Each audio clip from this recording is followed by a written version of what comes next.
lista de Furnas é um caixa 2 que os tucanos fizeram no ano de 2002. Esse caixa 2 recebia dinheiro de diversas empresas que forneciam material e faziam um serviço para Furnas. A lista de Furnas, na verdade, é um relatório apresentado pelo Dimas Fabiano Toledo do que ele conseguiu arrecadar em Furnas e para onde ele destinou. Dimas Toledo, ele foi diretor de engenharia, diretor de construção e planejamento da Furnas. Ele era politicamente sustentado pelos políticos de Minas Gerais e o Aécio, quando foi assumindo o protagonismo de Minas, passou a ser o padrinho político dele. Eles montaram então uma caixinha e com base nesse caixa as campanhas tucanas recebiam recursos. Segundo Dimas Toledo, repito, ele que assina a lista vai demonstrando quais as empresas entregaram dinheiro e quais os políticos que receberam. Todos esses políticos eram da base do governo Fernando Henrique Cardoso. Todos. Não tem nenhum da oposição, não tem nenhum de outro partido que não fosse um partido que dava na época sustentação ao Fernando Henrique. Os que mais receberam foram Aécio Neves, José Serra e Geraldo Alckmin, que eram candidatos aos cargos majoritários de governos do Estado, Minas Gerais e São Paulo, e presidência da República.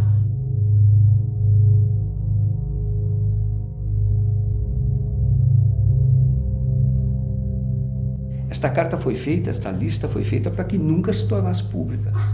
Tá? Era apenas como um instrumento de pressão, de chantagem. E o que ele pediu que você fizesse com a lista? Que eu entregasse a lista que eu entreguei à Polícia Federal, ela veio no envelope lacrado que pertencia ao Aécio. Era diretamente para entregar ao Aécio.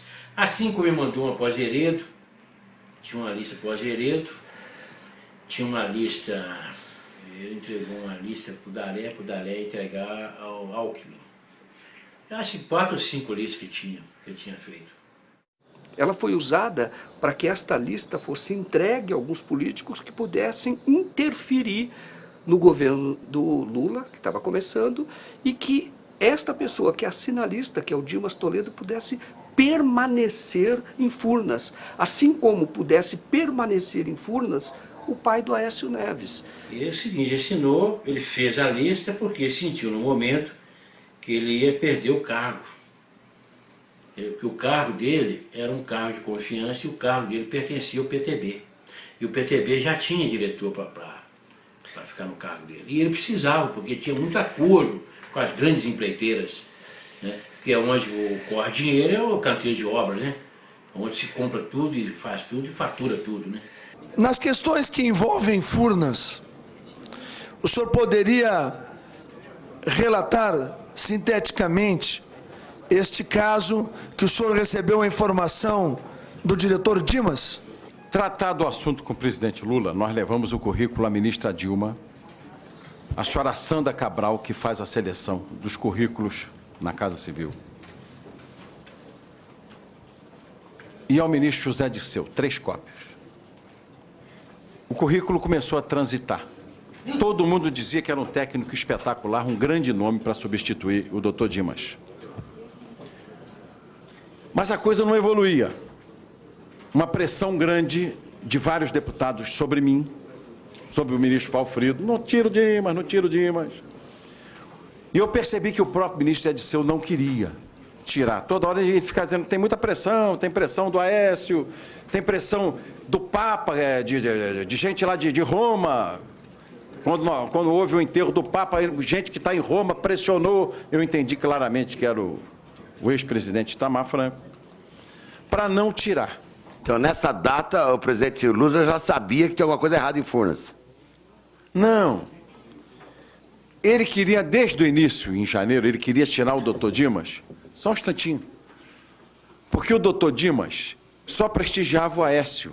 O Aécio era o sustentáculo político do Dimas. O Aécio tinha sido presidente da Câmara dos Deputados e ele é quem dava a sustentação política ao Dimas. Ele era o padrinho político do Dimas, numa tradição que vem de Minas Gerais. Furnas foi criada em Minas Gerais E sempre quem deu sustentação à diretoria de Furnas foram os políticos de Minas Gerais. Eu levei para o Zé Dirceu o nome do Dimas Toledo, que continuasse na diretoria de Furnas. Ele usou até uma expressão comigo, falou, o Dimas não, porque o Dimas, se entrar em Furnas e colocar ele de porteiro, ele vai mandar em Furnas. Ele até é uma pessoa que já está lá há 34 anos, é uma indicação que sempre foi do Aécio. Passado um mês e meio, ele me chamou, falou, qual é a sua relação com o Dimas Toledo? Falei, minha relação com o Dimas Toledo, eu tive com ele 3 vezes, achei ele competente, um cara profissional. Falei, não, porque esse foi o único cargo que o Aécio pediu para o Lula. Então você vai lá conversar com o Dimas e diga para ele que a gente vai apoiar a indicação dele. Eu fui conversar com o Dimas e o Dimas, na oportunidade, me colocou da mesma forma que eu coloquei o caso da Petrobras, em Furnas era igual. Ele falou, vocês não precisam nem aparecer aqui, vocês vão ficar um terço São Paulo, 1/3 Nacional e 1/3 Aécio.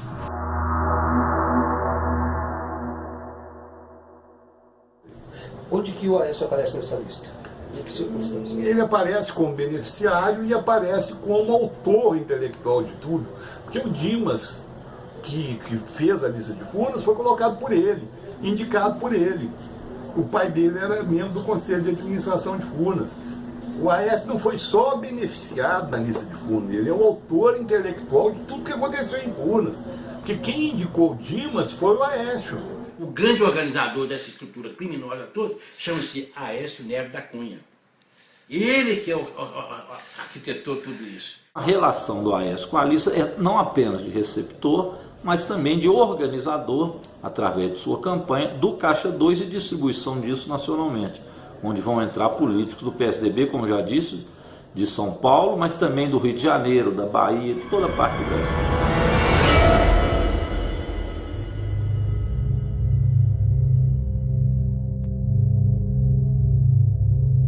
Como é que esse recurso era arrecadado?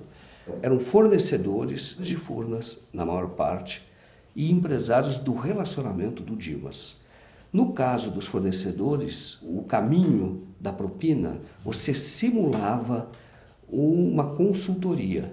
Então, a empresa recebia esses recursos e uma parte dos recursos que ela recebia por serviços prestados em Furnas, esses recursos que eram recursos superfaturados, parte desses valores retornava para o caixa, vamos dizer assim, o caixa 2 do Dimas, que era o diretor de Furnas. Como retornava? Na forma de uma prestação de uma consultoria fajuta. E esse dinheiro, então, de caixa 2, dinheiro em espécie, era então entregue aos políticos. Como é que nós sabemos que é um dinheiro de espécie? Um desses políticos, que foi o Roberto Jefferson, que recebeu os recursos, ele recebeu no escritório dele de uma mala de dinheiro. Recebeu do próprio Dimas. E ele confessa que recebeu esses recursos.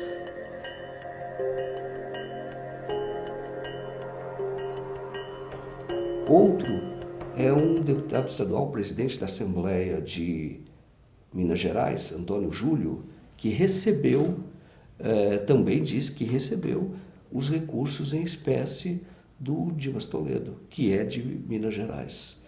Por que as pessoas acabam assinando listas, fazendo contratos? Por quê? Faz porque o Dimas exigia isso, né? Hoje, por exemplo, você está vendo a delação premiada hoje, como é que eles estão entregando, um entregando o outro. Isso sempre existiu. Sempre existiu. Olha o Youssef com a lista dele. O Youssef não tinha a lista dele? Furnas, o modus operandi, isso já demonstrado no inquérito da Polícia Federal, é muito parecido com o que se mostra hoje, por exemplo, na Petrobras ou qualquer outro escândalo de estatal, ou do metrô de São Paulo. O caminho é o mesmo. Quer dizer, quem presta serviços para a empresa estatal tem que pagar um pedágio, paga um pedágio. Este pedágio ele é feito na forma de consultoria.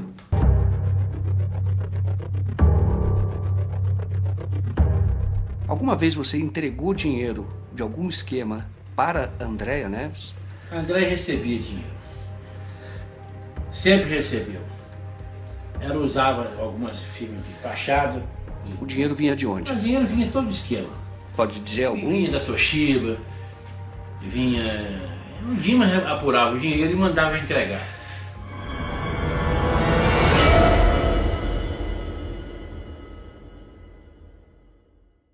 E onde você entregou esse dinheiro? Você pode dizer as circunstâncias? Uma vez foi no posto de gasolina.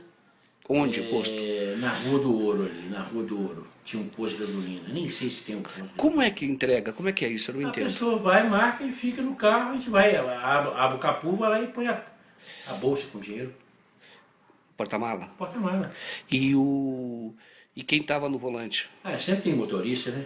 Mas a Andréia estava no carro? Ela estava no carro, atrás do carro. E você nem chega a falar com ela? Não, não chega não. O que acontece? Ela para no posto e você para atrás? Para atrás e faz a entrega, né? Você fez isso? Fiz já umas 4 vezes para ela. Entregou dinheiro para ela? Entreguei. Valor de quanto, você sabe? Uma vez foi em 2.500.000, tudo em nota de 100 contado, o dinheiro já vinha tudo, um monte de horaria, né? Outra vez mais ou menos 600.000, teve uma outra que foi 200 e poucos mil reais, e assim vai. Você tem condição de provar o que você fala? O que eu falo, tudo foi documentado. Tudo meu foi documentado. A Andréia está na lista como a pessoa que ela viabiliza os recursos para um comitê de prefeitos. Ela recebe esses recursos. Agora, a Andréia não está só na lista. A Andréia é indiretamente citada pelo Alberto Youssef, doleiro de Curitiba. O senhor sabe quem era o operador do PSDB na época? A gente sabe por ouvir dizer, né? Então, ouvir dizer, né? Não tenho certeza, não posso afirmar, mas diziam que era a irmã dele, irmã do Aécio. O senhor ouviu isso de quem? Ouvi do seu José, ouvi do próprio Daré na época. O senhor falou que o Antônio Daré comentou com o senhor. O que o senhor lembra dessa conversa? O que ele falava? Algum dado específico? Algum lugar? Não, às vezes ele estava discutindo valores com o seu José e aí falava, pô, eu não posso pagar mais que isso, porque ainda tem a parte do PSDB, esse tipo de coisa. Então aí você acaba escutando. O Youssef, réu confesso, operador confesso, ele dizia o seguinte, que ele operava para um político do PP, do Janene, que é do Paraná, o estado dele também. Falecido já. Então, ele tinha lá, o PP tinha os seus recursos ali. E quem ia buscar esses recursos? Youssef. Uma vez ele foi buscar esse recurso no dono de uma empresa de Bauru, chamada Bauruense, que é uma grande prestadora de serviços para Furnas e, segundo o que a Polícia Federal descobriu e o Ministério Público denunciou, Bauruense prestava serviços superfaturados para Furnas. Que a Bauruense é o seguinte, era uma empresa que ela... O Dimas é sócio da Bauruense, eu acredito que o Aécio também seja sócio. Não posso afirmar, mas eu acredito. Porque a Bauruense ela tinha muitos contratos sem licitação. Na verdade, o partido que tinha a diretoria, né? Mas quem operava a diretoria era o José Janeiro, em comum acordo com o deputado Aécio. Quem que falou isso para o senhor? O próprio deputado José Janeiro. Falou isso para o senhor? Falou. Mais de uma vez? Mais de uma vez. Na verdade, o Partido Progressista não tinha a diretoria só, e sim dividiria com então, o PSDB, no caso, a cargo do deputado Aécio Neves. Quanto que eles recebiam? Tanto o PP quanto o PSDB, o senhor sabe? Divisão? Divisão eu não sei, mas eu sei mais ou menos pelos valores que a Bauruense repassava mensalmente. Era coisa de mais ou menos, na época, $100 mil, 120 mil dólares. O Youssef vai lá para buscar o dinheiro que pertencia pertencia, na visão dele, porque pertence ao povo brasileiro, mas na visão dele, era o do feudo, da cota do PP. Aí ele foi até lá e recebeu, e foi receber o dinheiro, só que ele esperava receber o dobro. Mas aí o dono da Bauruense falou, não, metade, a irmã do Aécio já veio e levou. Ela veio pessoalmente aqui. Aí o Youssef liga para o Janeiro e fala, mas ó, não é aquele valor que você está me falando, porque a Andréa já veio e pegou metade. O Janeiro falou, pode vir embora, porque realmente é do Aécio. Tá? Na Casa de Pedra você esteve alguma vez? Estive lá, lá é onde faz as festas. Mas você esteve lá? Estive lá. O que você esteve fazendo lá? Lá entregando dinheiro também. Você lembra de quem era o dinheiro e para quem era? O dinheiro era para entregar para o Aécio. E você entregou para ele? Entreguei. Mas para ele mesmo, não? Ele mesmo. Você já esteve frente a frente com ele? Várias vezes. E esse dinheiro que você entregou para ele vinha de onde? Furnas. Você lembra quem era o fornecedor? Hein? Lembra quem era o fornecedor? Vinha Janeiro pedia para entregar com um esquema com a Bauruense. Nós estamos em Bauru. Nesta casa aqui morava Ayrton Daré, dono da Bauruense. Nesta casa, segundo Nilton Monteiro, que era operador em Furnas, eram distribuídos recursos de propina, dinheiro desviado de Furnas. Você esteve na casa do Daré, que é o dono da Bauruense? Estive lá em Bauru. Você esteve lá? Estive lá, fiz umas 3 vezes lá. Você lembra como era a casa dele? É uma casa muito grande, né? Um muro muito grande, toda murada. Aí você foi lá e entregou o dinheiro? Eu peguei dinheiro lá, entregar não, lá eu pegava o dinheiro. E levava para quê? Levou para quê? Eu entregava pro esquema, né? O Dimas determinava, eu fazia as entregas.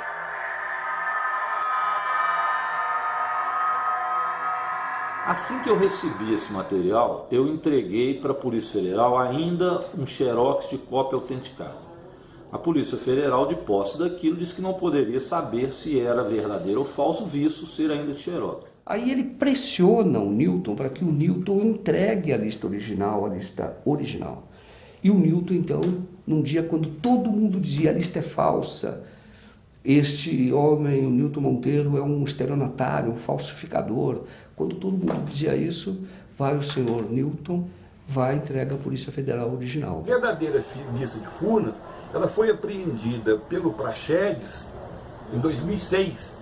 Ela foi apreendida após o Roberto Jefferson denunciar o esquema. E o Milton Monteiro foi levar a lista na Polícia Federal, o Praxedes tomou a lista dele e apreendeu. Esta lista foi entregue por Nilton Monteiro na sede da Polícia Federal aqui em Minas Gerais e depois de mais ou menos um mês, feito o exame grafotécnico, a Polícia Federal detectou então que ela era verdadeira e autêntica. A assinatura é do Dimas, o documento foi impresso, todas as folhas na mesma impressora, tem lá a mesma marquinha das impressoras, então não tem nenhum sinal de adulteração, então não há dúvida de que a lista era verdadeira. A estrutura policial de Minas Gerais a serviço do PSDB simulou a existência de outras listas que eram falsas, realmente as outras eram falsas, mas foi falsificado por eles.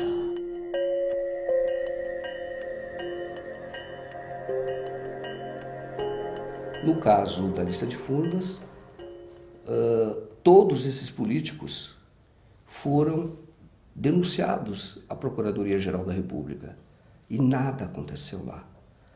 Da Procuradoria-Geral da República se desmembrou por um inquérito envolvendo os empresários e pessoas que não tinham foro privilegiado. A procuradora Andréia Baião, que fez a denúncia, ela foi promovida, entre aspas, logo em seguida. A denúncia chegou ao juiz federal. O juiz decidiu que, curiosamente, embora envolvesse uma empresa estatal federal, não era assunto da Justiça Federal. Remeteu todo esse processo, que já fruto de uma investigação de 3 a 4 anos, remeteu todo esse processo primeiro para a Justiça Estadual do Rio de Janeiro, a Justiça Estadual do Rio de Janeiro, o Ministério Público Estadual do Rio de Janeiro, que poderia ter denunciado essas pessoas, remeteu para a Polícia Civil, o delegado, e o processo então voltou para a ponta. E começou tudo de novo. Quer dizer, não começou, porque esse inquérito está parado. Por que uma investigação tão flagrante, tão cristalina, crimes assim, como essa, por que isso não vai adiante? Que força é esta que opera?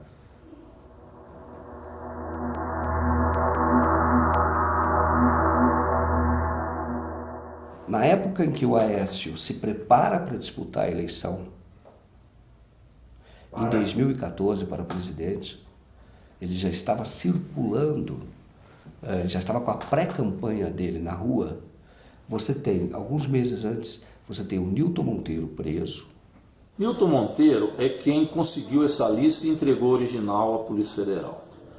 Foi muito perseguido. Ele tinha outras denúncias contra ele e a Polícia Civil em Minas, essa polícia ligada ao senador Aécio Neves, policiais civis, não a polícia, policiais civis ligados ao senador Aécio Neves, acabaram por armar contra ele e ele foi preso por outras questões, jamais pelo caso de Furnas, que aliás ele ganhou na justiça quando o acionaram.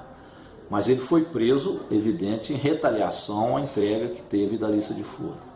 Nada foi provado contra ele, foi solto e a situação dele em relação à lista de Furnas, ele não tem nenhum processo contra ela julgado e condenado. Depois, você tem o dono de um site, o dono do jornal, preso, sob a acusação de que ele agia em conluio com o Nilton. O Nilton não tinha nenhuma condenação, só que eles não tinham relação nenhuma, não fosse fonte, a relação de fonte. A prisão do Marco Aurélio foi uma coisa assim, absurda, porque não havia denúncia contra ele, nunca se comprovou nada contra ele. Ele foi, o que se falava informalmente é que ele faria parte de uma quadrilha que estava forjando documentos.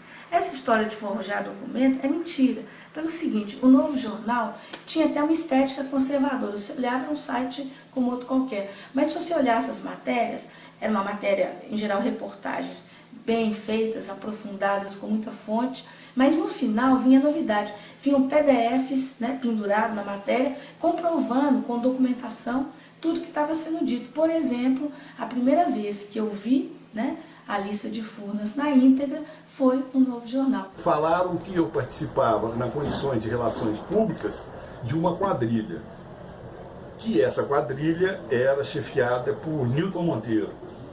Por que eles falaram isso? Porque eu defendi o Nilton Monteiro não como pessoa, defendi o Nilton Monteiro como quem tinha denunciado a lista de Furnas, o Mensalão Tucano, porque eu naquela época sabia que era tudo verdade, que eu tinha acesso a tudo. O Carone é uma covardia ainda maior. O caso do Carone, ele é jornalista, ele tinha um jornal, que era o Novo Jornal, que é um site eletrônico. E ele publicava matérias que não interessavam, ou não era do gosto do senador Aécio Neves.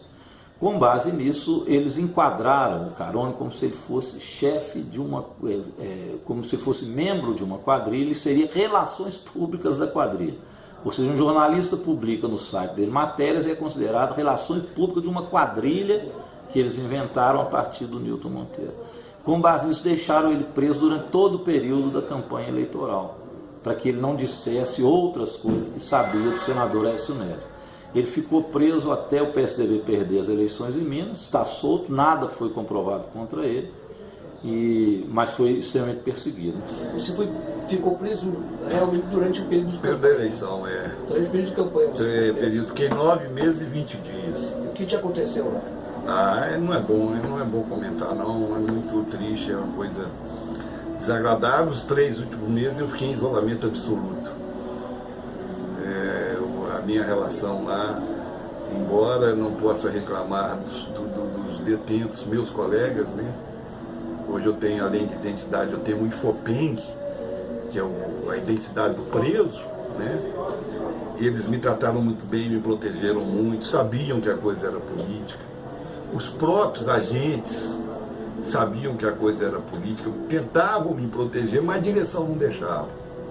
Eu dependo de remédios, porque eu tenho pressão alta, eu tenho diabetes, e eles suspenderam tudo. Aí eu tive um infarto, tive um AVC, e fiquei praticamente 9 meses deitado, o que acabou resultando na atrofia da minha bacia, que ficou com a diferença na perna de 15 centímetros, que eu estava recuperando de uma cirurgia quando fui preso.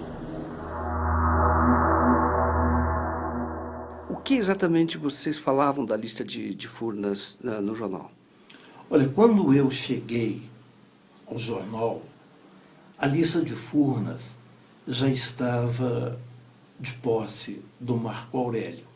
E havia uma campanha generalizada dos tucanos no sentido de dizer que a lista era falsa, quando nós tínhamos uma cópia do laudo da Polícia Federal dizendo que era verdadeira. E não é cabível crer que a Polícia Federal do Brasil ia falsificar, ou melhor, ia atestar como válido um documento falso. E foi essa lista que o Carone, o Novo Jornal e o Geraldo Elísio publicaram em primeira mão. E é isso que realmente, é por isso que precisava desqualificá-los. Porque se provasse, né, que aquela matéria era verdadeira, como acabou sendo provado, quem ficaria mal? Os integrantes da lista de Furnas. E se desqualificasse quem estava publicando, quer dizer, desqualificaria a denúncia e seguramente os denunciados. Além disso, a Polícia Civil consegue autorização da Justiça, consegue o apoio do Ministério Público e mandado da Justiça. Tanto os mandados de prisão dessas duas pessoas, consegue mandados de busca e apreensão na casa de um jornalista que trabalhava no Novo Jornal, que é um jornalista que já ganhou o Prêmio ESSO, uma pessoa séria, foi secretário da Cultura em Minas Gerais, excelente reputação. O Geraldo Elísio, que é conhecido no rádio, foi conhecido lá como Pica-Pau. Você fez muitas reportagens na época da ditadura militar, combateu a ditadura militar, jornalista investigativo. Você esperava sofrer uma busca e apreensão, revirar, levar seu computador aqui da tua casa, e também a prisão do dono do site onde você trabalhava, em pleno regime democrático? Nunca. Agiram com mais violência, infringiram mais a ordem democrática do que os próprios militares dentro do regime de governos militares. Na verdade, o que se pretendia era destruir a reputação dos dois, quase de uma forma tipo assim, olha, preste atenção, tá? Os patrões estão cooptados, grande parte dos jornalistas também, e aquele que se atrever a botar a cabeça para fora, olha o que vai acontecer com ele. Além disso, também a Justiça autoriza, a Polícia Civil pede, o Ministério Público concorda, a polícia autoriza o mandado de busca no advogado do Newton e do Carone. Isso é absolutamente inusitado, isso é um atentado. Você fazer atentado contra a imprensa é muito grave. Você entrar na casa de um advogado e no escritório dele fazer busca e apreensão é tão grave, ou talvez mais grave do que isso. Porque existe realmente o advogado, ele tem segredos dos seus clientes. E você, a não ser que o advogado esteja envolvido em crime diretamente, você não pode fazer isso. E isso foi feito lá. Quem mexeu com lista de Furnas aqui em Minas foi perseguido. Eu quase tive mandato cassado, os outros dois foram presos, sendo que o Carone por pouco não tinha um infarto e morria na cadeia. Felizmente conseguiu sobreviver, mas essa é a realidade, o fato sobre a lista de Furnas. Mas existe liberdade de expressão no Brasil? Existe, teoricamente existe liberdade de expressão, sim. Ou deveria existir. Mas no Brasil, o que eles não conseguem censurar através da censura econômica, eles censuram através da censura judicial, em último caso, na prisão. Essa é a verdade sobre o Brasil hoje. Isso aconteceu em Minas. Isso aconteceu em Minas não foi há muito tempo atrás. Isso aconteceu em Minas no ano passado. Isso aconteceu em Minas no ano retrasado. Faz muito pouco tempo.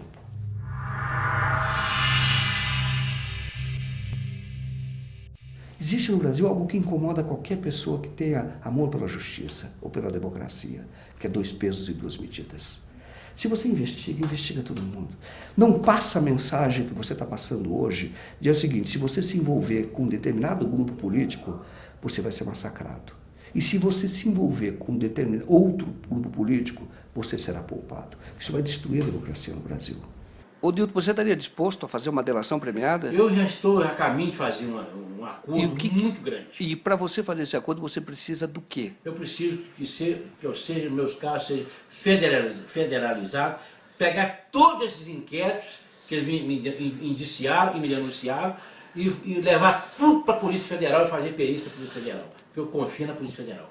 Tenho esperança porque agora esses 3 fatos se ligaram. A lista de Furnas, a denúncia da doutora Andréia Baião e agora a denúncia do delator Alberto Youssef. Quando as 3 se interligaram, eu entreguei, junto com o deputado federal Padre João e o deputado Adelmo Leão, a lista nas mãos do doutor Janot. Explicamos para ele, tintim por tintim, isso que eu estou falando aqui.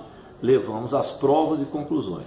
O Janot só não investiga Aécio se não quiser. Você sabe que eu procurei o autor da lista, o Dimas. Eu procurei o autor da lista, o Dimas, ele mora num apartamento de luxo lá na Barra da Tijuca, e ele tem uma fazenda, o filho dele é deputado federal, e ele fica, a vida dele hoje, ele se aposentou, ele não está mais em Furnas, mas é um homem muito rico, e ele fica entre a Barra da Tijuca e a fazenda. Eu tentei falar várias vezes com ele, uma das vezes desconfio que ele mesmo atendeu, só que disse que não era ele, disse que era uma outra pessoa, mas outras vezes que eu tentei falar com ele, dizia que ele estava na fazenda dele, no interior de Minas. Enfim, ele está livre, leve, solto, é o Dr. Dimas, respeitado por muita gente. No caso do chamado mensalão do PT, as pessoas já foram presas, já estão cumprindo presa, tem uns que estão sendo até soltos. E no caso dos tucanos, nada é investigado. Eu não gosto de teoria da conspiração, fujo disso como jornalista. Mas no caso você vai lá e fala, mas por que não investigou?